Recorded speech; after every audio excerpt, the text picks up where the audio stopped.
Making Babies in Your 40s, Episode 5. Let's presuppose you've started an IVF cycle. One thing to know is that you may have your cycle cancelled. It's a real bummer, but it can happen. And rather than not talk about it, I think it helps to do the opposite. It often happens to 40-year-olds. The follicles just don't grow. And so there's no point continuing with that particular cycle. It's cancelled. If they don't grow to the requisite size, your cycle is stopped. There's nothing that can be done. So you do need to be aware of that, and that call is made by the fertility specialist. I think knowing that is really helpful in terms of managing your stress and disappointment. It's not unusual for a 40-year-old. And if your specialist treats a lot of 40-year-olds, they'll hopefully give you a heads up on this. You are given the IVF stimulation drugs to grow as many follicles as possible. Follicles grow differently in older women with larger initial follicle size, but then they trend towards smaller peak follicle diameters. So follicle growth begins earlier, but is then slower, and ovulation may occur earlier.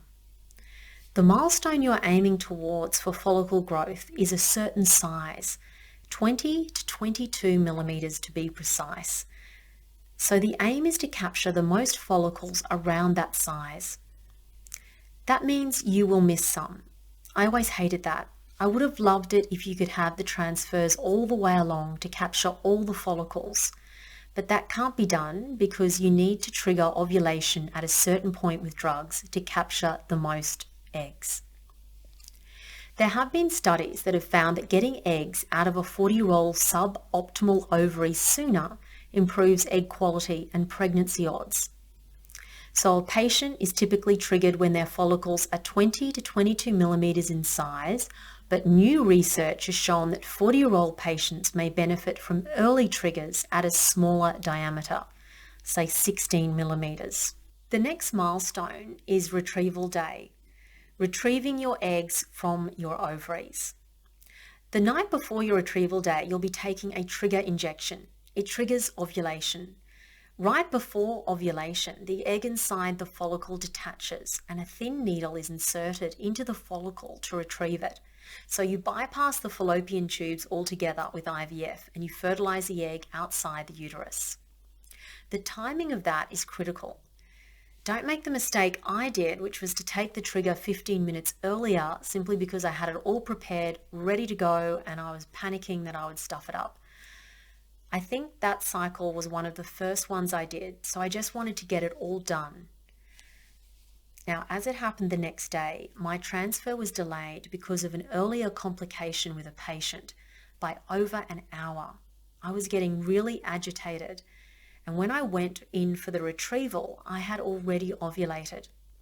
So the egg had already been ejected into my abdomen before the retrieval procedure, potentially, because the follicle was empty. Follicles can also just be empty as well. So we'll never know, but it wasn't ideal. Nevertheless, these things happen. The point is, 15 minutes would not have made a difference on its own, but combined with the delay of over an hour, it may have. So I think it is helpful to know that a few hours can make a difference to the success of the cycle. Half an hour? No, but hours, yes. So take the trigger at the exact time. No earlier, no later. The retrieval procedure itself is nothing, 10 minutes. The eggs are collected in test tubes and moved into petri dishes. Sperm is then added and the embryos are cultured in special incubators. My specialist was fabulous when he was around, just so relaxed and lovely and very smiley, which I always appreciate. And I just thought with him at the helm, my odds of success were increased. Of course, that's not always possible. Someone else may do the retrieval, and again, it's helpful to know in advance if that is the case. The next step is culturing the embryos, day 3 versus day 5. Now, the next few days after the retrieval are excruciating because there's a cruel attrition that often happens when your eggs are older. They simply slip away in the night.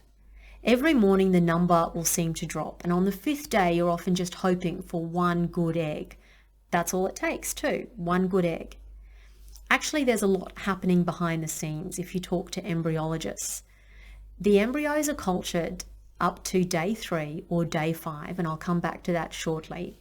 And they're assessed genetically, but non-invasively in terms of what they are secreting.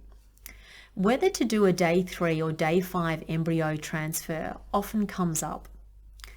Now, whilst day 5 provides a way to self-select embryos, so the best one to survive is implanted, older women are less likely to have a lot of embryos and ones that survive to day 5. So a day 3 transfer, an earlier transfer, allows the embryo to grow in the uterus before it implants, as opposed to the laboratory. You need to be advised by your doctor as to what protocol is best for you as a 40-year-old. On transfer day, the embryos pass through a catheter and through the cervix and released into the middle of the womb using ultrasound. It's quick and it's a relief because finally the embryo is inside you, floating in your womb.